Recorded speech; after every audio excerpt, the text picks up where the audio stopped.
امثال 7واں باب۔ اے میرے بیٹے، میری باتوں کو مان اور میرے فرمان کو نگاہ میں رکھ، میرے فرمان کو بجا لا اور زندہ رہ، اور میری تعلیم کو اپنی آنکھ کی پتلی جان، ان کو اپنی انگلیوں پر باندھ لے، ان کو اپنے دل کی تختی پر لکھ لے۔ حکمت سے کہہ، تو میری بہن ہے، اور فہم کو اپنا رشتہ دار قرار دے، تاکہ وہ تجھ کو پرائی عورت سے بچائیں، یعنی بیگانہ عورت سے جو چاپلوسی کی باتیں کرتی ہے۔ کیونکہ میں نے اپنے گھر کی کھڑکی سے، یعنی جھروکے میں سے باہر نگاہ کی، اور میں نے ایک بے عقل جوان کو نادانوں کے درمیان دیکھا، یعنی نوجوانوں کے درمیان۔ وہ مجھے نظر آیا کہ اس عورت کے گھر کے پاس گلی کے موڑ سے جا رہا ہے، اور اس نے اس کے گھر کا راستہ لیا، دن چھپے شام کے وقت، رات کے اندھیرے اور تاریکی میں۔ اور دیکھو، وہاں اس سے ایک عورت آ ملی جو دل کی چالاک اور کسبی کا لباس پہنے تھی۔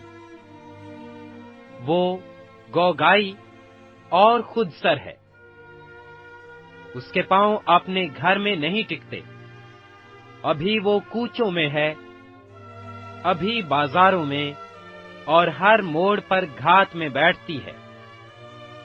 سو اس نے اس کو پکڑ کر چوما، اور بے حیا منہ سے اس سے کہنے لگی، سلامتی کی قربانی کے ذبیحے مجھ پر فرض تھے، آج میں نے اپنی نذریں ادا کی ہیں، اسی لیے میں تیری ملاقات کو نکلی کہ کسی طرح تیرا دیدار حاصل کروں۔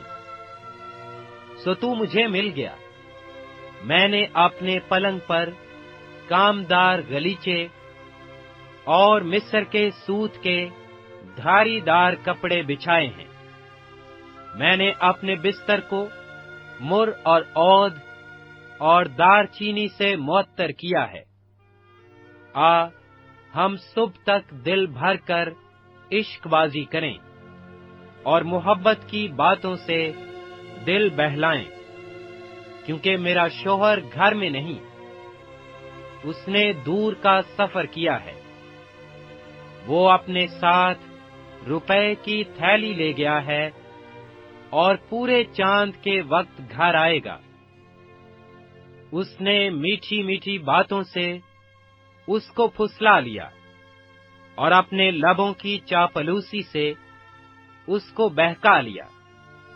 وہ فوراً اس کے پیچھے ہو لیا، جیسے بیل ذبح ہونے کو جاتا ہے، یا بیڑیوں میں احمق سزا پانے کو، جیسے پرندہ جال کی طرف تیز جاتا ہے اور نہیں جانتا کہ وہ اس کی جان کے لیے ہے، حتیٰ کہ تیر اس کے جگر کے پار ہو جائے گا۔